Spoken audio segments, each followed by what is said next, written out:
Ustedes seguramente, como he visto yo algunos extractos de la coronación del rey Carlos ayer. Y bueno, es toda una tradición, por supuesto, un ritual en gran parte hueco, pero ritual al fin. Debe ser de las únicas monarquías europeas que conservan, por ejemplo, el rito de la unción. Después nos preguntemos mucho más, porque es claro el tema. Pero quiero decir, el espíritu inglés es profundamente tradicional. Y seguramente eso estaba en la mentalidad del rey Enrique VIII cuando hizo el cisma, que fue un cisma, no una herejía. Después se convirtió en herejía, pero al principio no. No sabemos. Muchas cosas pueden haber influido para que Inglaterra tuviera ese aprecio por la tradición. De todas maneras, como punto intermedio, ellos no es que conservaron toda la tradición de la Iglesia, sino la de los primeros 5 siglos. Ellos aceptaron los primeros 4 concilios ecuménicos de la Iglesia, que el último de ellos, el concilio de Calcedonia, se realizó en el año 451.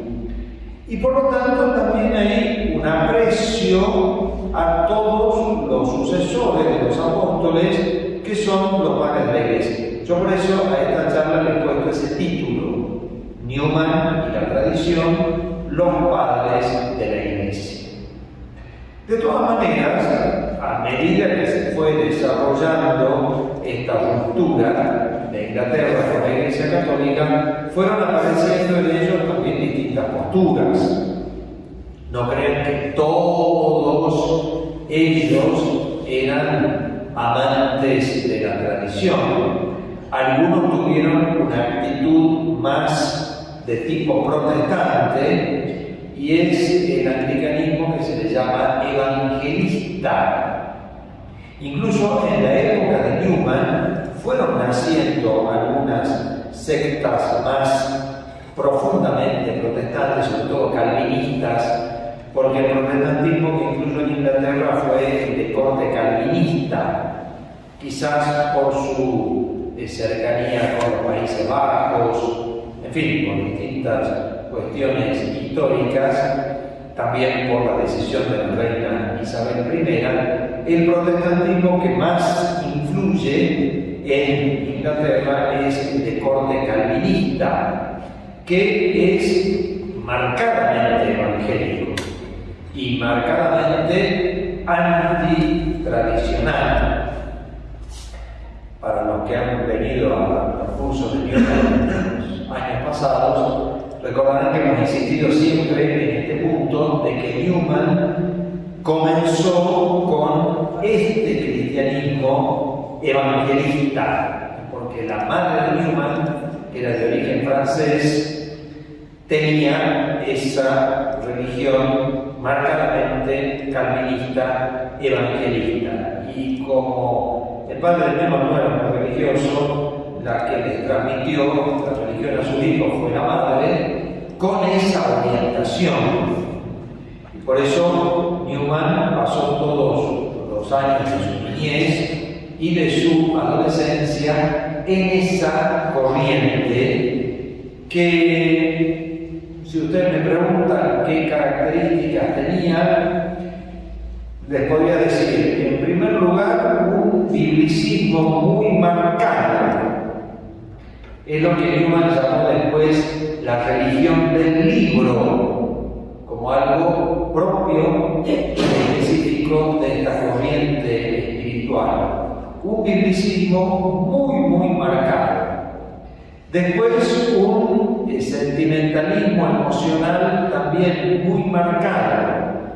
Es decir, ellos sostenían que Dios ordinariamente se comunica directamente con la persona. Es decir, borrar cualquier referencia referencia institucional, cualquier referencia a una iglesia visible, establecida, y por supuesto cualquier referencia a la tradición. Y siempre como la verificación de esa religión en el sentimentalismo emotivo profundo, que es lo que indicaba que era un cristianismo auténtico, por llamarle así. Bueno, con esa religión Newman creció hasta lo que él le llamó su primera conversión. Nosotros en Newman descubrimos 3 conversiones, quizás siguiendo también la enseñanza de la teología espiritual católica, que siempre ha enseñado que existen 3 conversiones en la vida. En el caso de Newman son bien claras estas 3 conversiones. Y la primera se dio cuando él era adolescente, la famosa primera conversión de Newman a los 16 años, que fue sin duda alguna una gracia muy grande de Dios, pero también acompañada con la intervención de ciertas personas.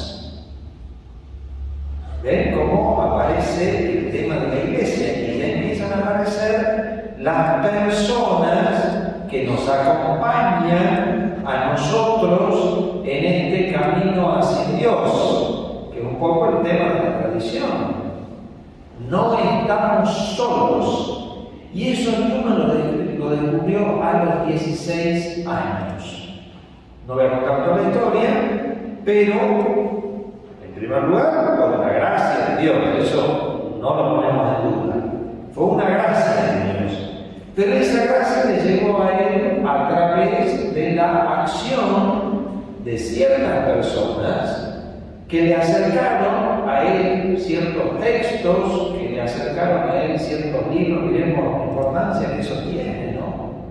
La importancia que eso tiene. Que un niño, que un joven, que un adolescente lea buenas cosas o lea malas cosas. Como Newman lo ha dicho después, quizás de eso depende mi salvación eterna. No son cosas como para dejarlas de lado como inespeciales. Y entonces él allí descubrió que el cristianismo es un dogma, que el cristianismo es una doctrina que se revela, es un mensaje que se transmite. No es solo una comunicación sentimental entre Dios y yo, sino que tiene un contenido, tiene una revelación, tiene un credo. Newman dice que él descubrió el credo. Lo bueno es que el anglicanismo conservaba algunos credos de la Iglesia Católica: el credo apostólico, el credo niceno-constantinopolitano y un credo que ellos utilizan mucho incluso hasta el día de hoy, que se llama el credo de San Atanasio o credo atanasiano. Entonces Newman descubrió en ese momento que el cristianismo era un dogma, era una doctrina, era una revelación. Y descubrió también, con un librito que le dieron, que el cristianismo también era una historia. A él le pasaron un librito sobre la historia de la iglesia. Y él descubrió la presencia de todos estos personajes protagonistas de la historia de la iglesia, grandes personajes que acompañaron este proceso de los primeros siglos. O sea, les dije que Dios se frena en el siglo V. Pero él descubrió allí grandes personajes. Bueno, lo descubrió a San Atanasio, lo descubrió también a San Agustín, bueno, los padres de la iglesia. Tenía 16 años, dichoso, ¿no? Yo a los 16 años creo que no tenía la menor idea de quiénes eran los padres de la iglesia. Bien por el librito que le dieron a él se enteró que habían existido estos grandes personajes.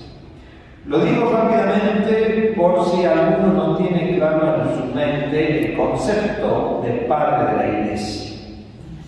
Los padres de la iglesia es todo un conjunto de personajes que abarcan varios siglos, desde el siglo II, llamémosle así, o sea, la generación inmediatamente posterior a los apóstoles, hasta el siglo VII en Occidente y el siglo VIII en Oriente. Todos tienen 4 características.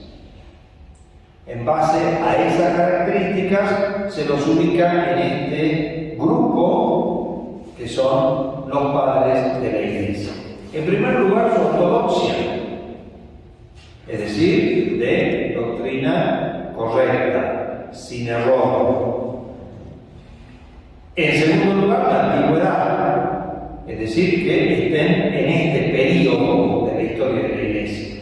Un apóstol nunca hubiera sido un padre de la iglesia, y un doctor de la escolástica tampoco. La antigüedad, pertenecer a ese periodo. En tercer lugar, la santidad. La santidad de vida, es decir, la unión en ellos de doctrina y vida. Y en cuarto lugar, la aceptación y la recomendación por parte de la iglesia, la aprobación eclesiástica. Y tienen una importancia muy grande en la historia de la iglesia porque ellos son el primer eslabón después de los apóstoles. Bueno, si ustedes quieren, podríamos decir que la fuente es Cristo, el primer eslabón son los apóstoles, y en ese caso entonces el segundo eslabón serían los padres. Lo que pasa es que en general nosotros a los apóstoles los unimos con Cristo y decimos que ellos formaron ese primer grupo, ese primer colegio apostólico con Pedro a la cabeza, pero como convivieron con Cristo, como escucharon las enseñanzas directamente de la boca de Cristo, los ponemos a ellos juntos. Y por eso hablamos de tradición apostólica, porque ellos en ese grupo bendito escucharon del Señor tantas cosas. Y después San Juan dice, algunas se pusieron por escrito y otras no. Algunas se escribieron y otras no. Bueno, Newman entonces descubre la presencia de estos personajes y se le grabaron en el alma. Él pasó a tener como un aprecio a estos personajes gracias a los cuales recibimos nosotros no solo la palabra de Dios, sino también la tradición que es mucho más amplia. Mucho más amplia. Eso fue madurando en Newman de tal manera que pasados ya unos cuantos años, casi podríamos decir unos 10 años más, quizá un poco menos, él fue paulatinamente alejándose de ese cristianismo evangélico, de ese cristianismo emocional, de ese cristianismo, llamémosle adogmático, adoctrinal, sin tradición y a veces contrario a la tradición. Muchas personas fueron influyendo en su vida, muchas personas fueron acercándose a él y él paulatinamente fue pasando a otro sector de la Iglesia de Inglaterra más católico. Católico entre comillas, y lo que se llama el anglo-catolicismo, es decir, el sector de la Iglesia anglicana más inclinado al catolicismo, que es lo que se llama la alta iglesia, la High Church, en la que él se posicionó. E inmediatamente comenzó un estudio, que también ya había crecido, un estudio sistemático sobre los padres de la Iglesia. Tan es así que organizaron, ya estoy hablando de su época en la Universidad de Oxford, organizaron escribir una especie como de enciclopedia de los padres de la Iglesia. Entre todas estas personas que fueron uniéndose en la misma dirección, digamos, anglo-católica, se propusieron comenzar a escribir la historia de estos grandes doctores, de estos grandes padres de la Iglesia. Y Newman, lo digo esto porque después va a tener una importancia muy grande. Si se fijan ustedes en el programa del curso, hay 2 charlas que vamos a dedicar a esto. Newman quiso estudiar los padres de la Iglesia que fueron los protagonistas en la primera discusión doctrinal que se dio en la historia de la Iglesia frente a lo que fue la primera gran herejía, que se llamó arrianismo, porque la fundó un sacerdote que se llamaba Arrio, y que fue una herejía terrible, porque negaba nada más y nada menos que la divinidad de nuestro Señor Jesucristo. Esa historia que Newman pensaba ponerla en un folletito que formara parte de esta historia de los padres de la Iglesia, después se convirtió en su primer libro. Un libro grande, voluminoso, porque Newman, cuando estudiaba las cosas, estudiaba en serio, y se dio cuenta que era un temazo, y lo estudió con toda su erudición y con toda su inteligencia, y después lo publicó directamente como un libro. Pero eso a él le agrandó la perspectiva. Y por eso en este artículo sobre la consulta a los fieles, el ejemplo que pone es el de la historia ariana. Bien, un gran tema que Newman estudió. Pero aparecieron también otros temas que él fue estudiando. Fue haciendo varios artículos, en varios comentarios sobre los padres, que después lo publicó en un libro que incluso está traducido al castellano y publicado acá en la Argentina, que se llama La Iglesia de los Padres. Hermosas semblanzas que hizo Newman sobre los padres. Y se ve que él se fue como encariñando cada vez más con ellos. Veía en ellos todas estas características. Veía cómo habían interpretado la doctrina apostólica. Veían cómo la habían transmitido, cómo la reflexionaron, porque fueron los primeros teólogos, junto a esa santidad de vida que los llevaba a no apartarse jamás de Jesucristo. Él fue como enamorándose cada vez más de estos personajes que eran los transmisores a través de la historia de la verdad sobre Cristo. Y fue redescubriendo el tema, o descubriendo, mejor dicho, el tema de la tradición.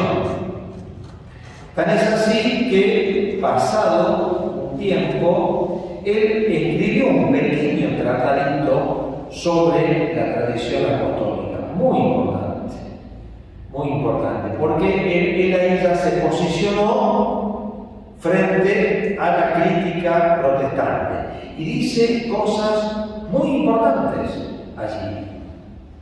En primer lugar, dice que la tradición apostólica es autónoma de la Sagrada Escritura. Fíjense, para los protestantes eso era como decir una blasfemia.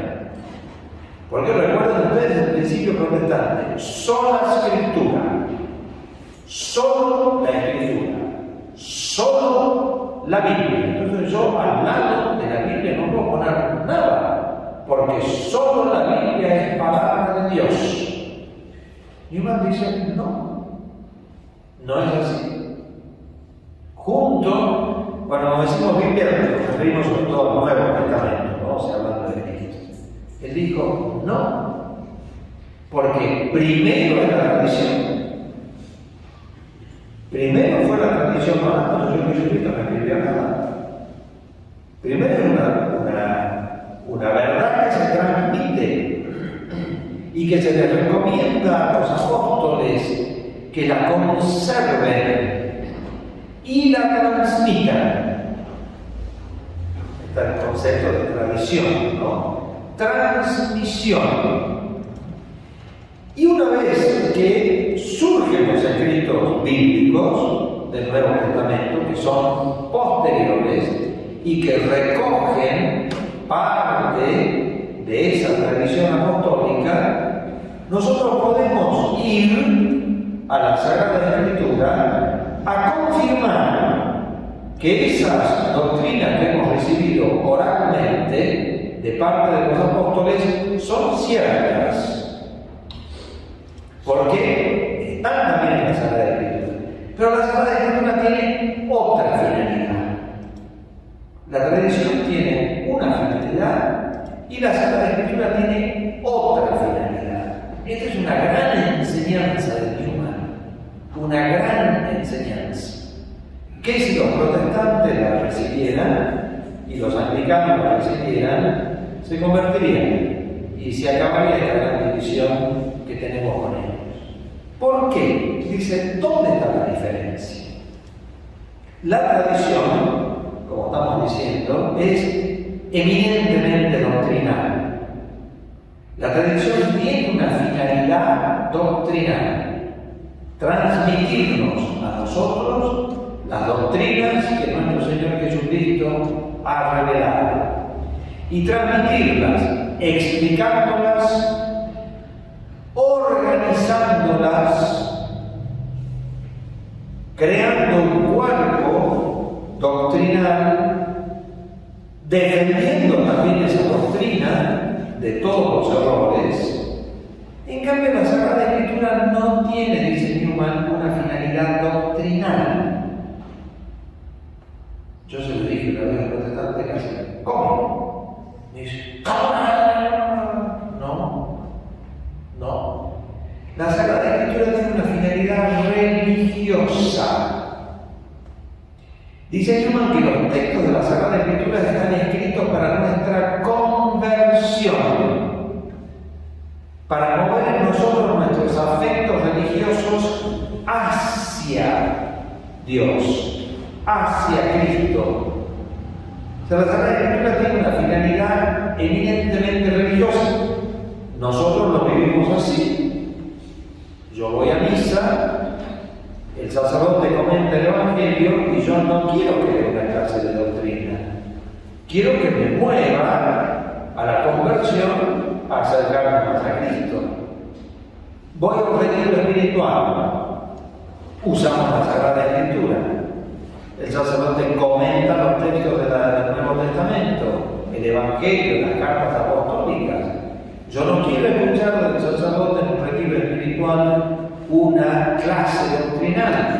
Quiero que mueva mi interior, mis afectos religiosos para que yo me convierta. Entonces dice, la Sagrada Escritura tiene esa finalidad, pero junto a ella está la tradición que interpreta el texto bíblico, que nos indica a nosotros desde el punto de vista doctrinal qué es lo que dice el texto bíblico. Y empieza a crearse así, a partir de los padres de la Iglesia, todo un cuerpo doctrinal al cual se le suma después el magisterio de la Iglesia, como lo vamos a ver en las reuniones anteriores, que nos sirven a nosotros todos esos textos para mantenernos en la doctrina de Cristo. Y a ello hay que sumarle otra cosa, de la que quizás mismo no habla mucho, pero sí lo alude, que es el tema del culto. Porque el culto también es parte de la tradición. Habrán escuchado ustedes seguramente esa frase, lex orandi, lex credendi. Es decir, lo que se cree es lo que se celebra. La doctrina es la que después nosotros celebramos en el culto, o sea, hay ahí una unión. Y por supuesto, en toda esta tradición que no termina con los padres de la Iglesia, pero ellos ocupan un lugar central. ¿Por qué? Esto no lo dice Newman, lo dice la Iglesia Católica. Cuando hay unanimidad en los padres de la Iglesia en la interpretación de una doctrina o de un texto del Nuevo Testamento, esa doctrina es infalible. O sea, la unanimidad entre la doctrina de los padres de la Iglesia en interpretar un texto bíblico, una verdad de nuestro Señor Jesucristo, de la revelación de Cristo, es infalible. Newman se dio cuenta de todo eso y por eso les tomó un aprecio muy grande. Y les leo dos textos que Newman escribió con respecto a los padres de la Iglesia y que se han hecho célebres. En las colecciones que se publican sobre los padres se citan estos textos de Newman. Y me parece importante leerlos hoy porque también nosotros tenemos que inscribirnos en esa tradición. No caigamos en el error que lamentablemente hoy se difunde en la Iglesia Católica, lamentablemente, y muchos sostienen, de que Dios se va a comunicar directamente con cada uno de nosotros. No es así. No es así. Dios primero se comunica con nosotros a través de Cristo. Él ha establecido esa mediación. Y Cristo llega a nosotros a través de su iglesia. Y en su iglesia están todos, no solo los que viven hoy, sino los que vivieron en el pasado y los que vivirán hasta la consumación de los siglos. Por eso ese afecto que Él les tomó a los que en el pasado se tomaron el trabajo de obedecer el mandato de Cristo, de difundir el Evangelio, de interpretarlo, de explicarlo, de defenderlo de los errores. Ese trabajo gigantesco que han hecho ellos y después de los padres de la Iglesia, todas las otras generaciones que han llegado hasta el día de hoy. ¿Cómo vamos a despreciar todo eso? Siempre se dice que nosotros estamos parados como sobre los hombros de los que han venido antes de nosotros y logramos ver mucho más en profundidad lo que Cristo enseñó gracias a ellos. Gracias a ellos. Eso es lo que Newman se dio cuenta. Y se dio cuenta después que no había que pararse en el siglo V, que había que seguir. Y cuando él se dio cuenta que había que seguir, se hizo católico. Les leo estos textos. El primero está en los sermones de Newman sobre el anticristo. El primer sermón sobre el anticristo. Y dice así: le propongo hablar de él, el anticristo, tal como está descrito en la profecía bíblica, y al hacerlo seguiré la guía exclusiva de los antiguos padres de la Iglesia. Es decir, voy a ir a una doctrina bíblica apoyado en los padres de la Iglesia. No lo voy a leer al texto yo solito. Lo mismo hizo el padre Castellani muchos siglos después. No voy a leer el texto bíblico yo solo.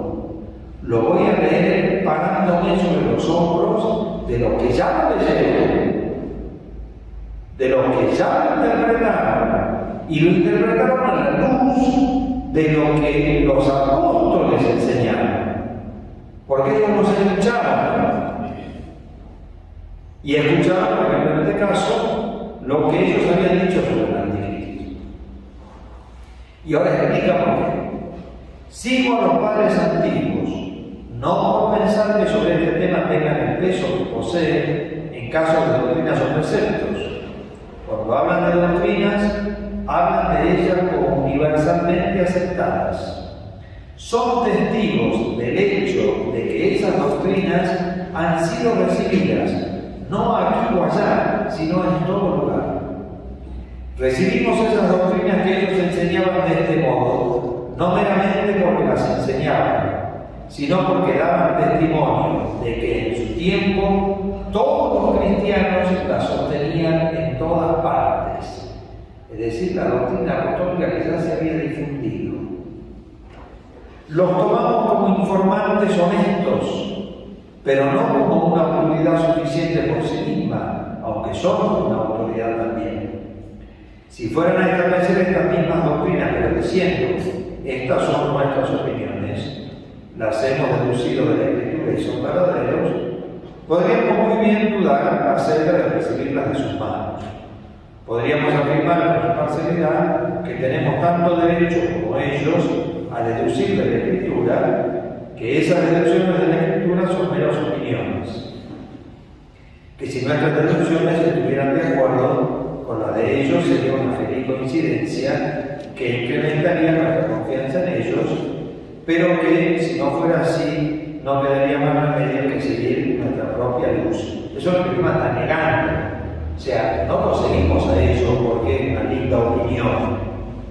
No lo seguimos a ellos porque coinciden con mi opinión. No. Lo seguimos a ellos porque son una autoridad. Sin duda, ningún hombre tiene derecho a imponer sus propias discusiones a otro en materia de fe. Por cierto, es una obvia obligación para el ignorante someterse a aquellos que están mejor informados, y es conveniente en el joven someterse implícitamente por un tiempo a la enseñanza de sus mayores. Pero fuera de esto, la opinión de un hombre no es mejor que la de otro. O sea que lo que dicen los padres de la Iglesia no es una opinión más. Y aquí lo dice. Pero no es este el caso respecto a los padres de la antigüedad. Ellos no hablan de sus propias opiniones personales. No dicen, esto es verdad porque nosotros lo vemos en la Escritura, acerca de lo cual podría haber diferencias de juicio, sino que dicen, esto es verdad porque de hecho es afirmado y siempre ha sido afirmado por todas las iglesias desde el tiempo de los apóstoles y sin interrupción hasta nuestros días. De donde solo es una cuestión de testimonio. Esto es, que tenían los medios de saber que esa doctrina había sido y era afirmada de ese modo. Porque si era a la vez la creencia de tantas iglesias independientes, y eso sobre la base de que venía de los apóstoles, sin duda no podía ser sino verdadera y apostólica. Ahí estaba el valor. Ahí estaba el valor. Gracias a ellos estaban escuchando la voz de los apóstoles. Y gracias a ellos estaban escuchando la voz de Cristo. Y por lo tanto la interpretación de los textos del Nuevo Testamento correcta. Hoy esto no se hace. Lamentablemente no se hace en la Iglesia Católica. Es una lástima. Newman lo está diciendo. Hay que hacerlo.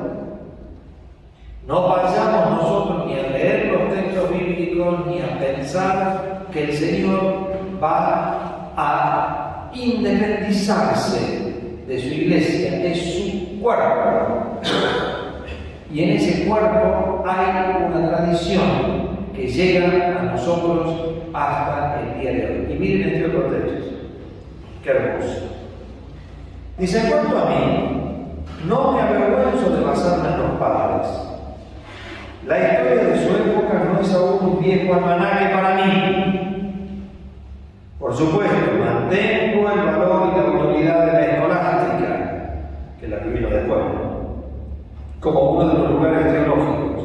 Sin embargo, simpatizo con Petavius en referir a la conflictiva y sutil teología de la Edad Media, esa más elegante y fructuosa enseñanza que es modelada según la imagen de la erudita antigüedad. Claro, Newman después ya se hizo católico y abrazó toda la tradición, pero le quedó siempre ese amor por los padres de la Iglesia. Por supuesto que amó también a Santo Tomás de Aquino, a Santa Buenaventura, los amó a todos, pero le quedó a él ese primer amor. Miren lo que dice: los padres me hicieron católico y no voy a derribar la escalera por la cual ascendí en la Iglesia. Es una escalera tan servicial para ese propósito hoy como lo fue hace años. Aunque, como tú sabes, sostengo un proceso de desarrollo para la edad apostólica a medida que pasa el tiempo, tal vez ahora no sustituye a los padres, sino que los explica y completa. Y en particular, en referencia a nuestra enseñanza sobre la Santísima Virgen, estoy satisfecho con los padres y me dirigiré a sus enseñanzas sobre el tema de inmediato. Déjame decir con otros puntos que los padres son suficientes para mí. No deseo decir más que lo que ellos me sugieren y no diré menos. No diré menos. Todo eso le dio a Newman esa visión histórica tan propia de él que lo llevó a la Iglesia Católica y lo llevó a la conversión. Cuando él sabía que en la Iglesia toda la historia suma, toda la historia es favorable, está a favor de nosotros. Piensen que a nosotros nos enseñan lo contrario. Se nos dice que la historia de la Iglesia es nefasta, que la historia de la Iglesia hay que cancelarla, que está llena de pecados, de crímenes, de violaciones, de esto, del otro. Se dice eso. Así que les enseña la historia a los chicos. Esa no es la historia de la Iglesia. Esa es la historia de los miembros más indignos de la Iglesia, que gracias a Dios son pocos. Pero la historia de la Iglesia es gloriosa. Y en lo que hace la doctrina, es nuestra escalera, como dice Newman. Y por eso nosotros, al posicionarnos, no nos podemos posicionar en soledad, porque estamos acompañados por ellos. Y ahora les voy a leer otros textos de Newman que son muy hermosos y muy consoladores, porque nosotros hemos olvidado la Iglesia, hemos olvidado su historia, hemos olvidado a los padres, hemos olvidado a los santos, hemos olvidado a los mártires, muchos han sido mártires. Hemos olvidado toda esa serie interminable de héroes, gracias a los cuales hoy nosotros podemos estar parados aquí. Y que son los que nos van a ayudar a no desviarnos del camino. Porque Cristo no está solo, está con su cuerpo, que son todos ellos. ¿Usted cree que cuando Newman se convirtió porque los curas que él veía que vivían ahí cerca de él eran todos santos? No, eran en aquel tiempo igual que lo que somos nosotros ahora. Uno bueno, el otro malo, el otro mediocre. Yo lo veía con sus propios ojos. ¿Usted cree que cuando él vio a Roma, cuando él fue a Roma, vio que todo era brillante, que todo era hermoso, que todo era impecable? No, era la misma Roma de hoy. Con sus cardenales buenos, los otros no tan buenos, con los obispos buenos, los otros no tan buenos, con los teólogos buenos, con los otros un desastre. Era igual. Newman no se convirtió por eso. Newman se convirtió por esto. Porque él tuvo la visión de los verdaderos miembros de la Iglesia, de los verdaderos doctores de la Iglesia, de los verdaderos maestros de la Iglesia, y los que la mantienen viva la Iglesia hasta el día de hoy. Y él quería estar en compañía de ellos, porque sabía que no estaba solo. Miren este texto que él predicó muchos años antes de convertirse, pero cuando ya había descubierto todo este tesoro de la tradición que nosotros también tenemos en la mesa, que va a hablar. Dice así, entre otras cosas: sufrieron y se fatigaron, pero sin desfallecer, y sus escritos han llegado hasta nuestros días. Y ahora cualquiera que medite sobre este pensamiento encuentra en él, por la gracia de Dios, un gran estímulo. Si dice que está solo, que su fe no es más que un sueño, que sus esfuerzos para obrar bien son absurdos, y que sabe que hubo épocas en que sus opiniones eran las de los hombres venerados e influyentes, cuya memoria no se censura ahora, porque jamás se habla de ellos. Sabe que las opiniones actuales son un accidente de nuestro tiempo y que desaparecerán igual que nacieron, incluso aunque esté lejos el día de su caída. Trabaja para esta época. Fíjense lo que es la visión histórica. Él, posicionándose en su lugar, miraba hacia atrás, lo que hicieron todos los cristianos hasta el día de hoy, y así se posicionaba él también para el futuro. ¿Qué es lo que el cristiano tiene que dejar? Porque ahí están los eslabones. Nosotros somos parte de esa tradición.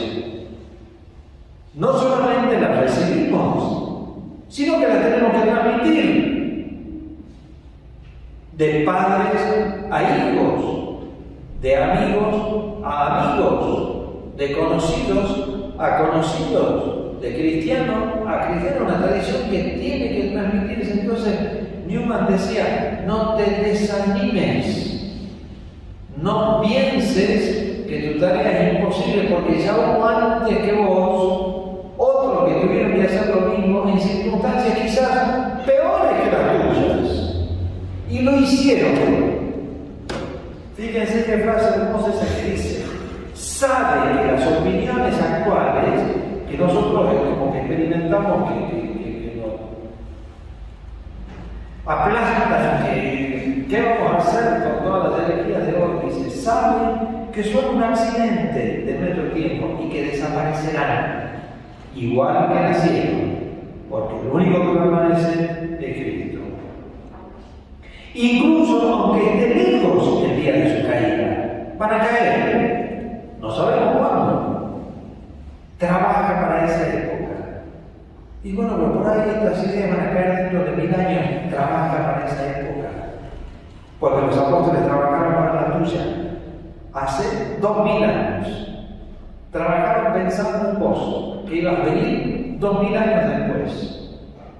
Trabaja por los cristianos que vendrán 1000 años después, hasta que el mundo exista. Puede soportar en la fe esperar 5 siglos, esperar una era que vendrá mucho tiempo después de haber sido reducido a polvo. Los apóstoles vivieron hace 18 siglos. De igual manera, el cristiano puede mirar tan lejos hacia atrás, puede también permitirse mirar hacia adelante, porque hay solo un Señor, una fe, un bautismo, un Dios y Padre, el mismo que el Señor Jesucristo, el mismo de los padres de la Iglesia, el mismo de la Edad Media, el mismo de la Edad Moderna, el mismo de la Edad Contemporánea, el mismo que predicamos hoy, gracias a ellos, y el que predicarán los que vengan después de nosotros, gracias a nosotros. Si es que, obviamente, en esa tradición ocupamos el lugar que nos toca. Por eso, para concluir, Newman sostuvo siempre que hay una dependencia en las generaciones, en las cuestiones de la fe. Esa dependencia en las cuestiones de la fe de una generación con otra, esa es la tradición. Esa es la tradición, que quedó constituida y establecida por los padres de la Iglesia, pero continúa. Había preparado para leerle, pero hace su tiempo no se lo puedo leer. Quizás se lo pueda dar en otro texto. Que él hace toda una reflexión de esta dependencia generacional en la transmisión de la fe, haciendo un comentario de un templo, de una catedral gótica que hay muchas en Inglaterra. Y el pensamiento de que otros trabajaron, otros construyeron, otros pusieron la piedra y hoy nosotros estamos adentro. ¿Cómo vamos a decir que Dios se va a comunicar directamente con nosotros? ¿Cómo vamos a decir que va a haber una comunicación directa entre Dios y el alma? Por supuesto que Dios se comunica directamente con el alma, sin duda alguna, pero no en contra de esto. No en contra de la tradición, sino también para inclinarnos hacia ella. Y para hacer ver todos estos grandes santos, doctores, mártires, héroes que nos han precedido y que gracias a ellos estamos aquí. Como vamos a ver, a partir de la próxima charla ya empezamos a analizar directamente el texto. Entre paréntesis, como les prometí en la reunión pasada, tengo ya aquí el librito con el texto de la carta del templo a la venta para ustedes, que después de la charla, los que lo quieran, pueden acercarse a la secretaría. O sea, a partir de la próxima charla ya empezamos a analizar directamente este texto de Newman. Pero me parecía absolutamente indispensable tocar el tema de la tradición, si no, ese texto no se entiende. Bueno, así que los convoco para la próxima charla, el primer domingo de junio, 4 de junio, como siempre, agradeciendo su presencia. Terminamos con una oración.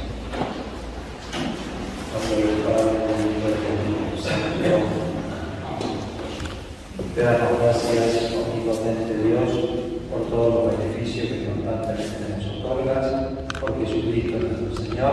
Amén. Gloria al Padre, al Hijo y al Espíritu Santo.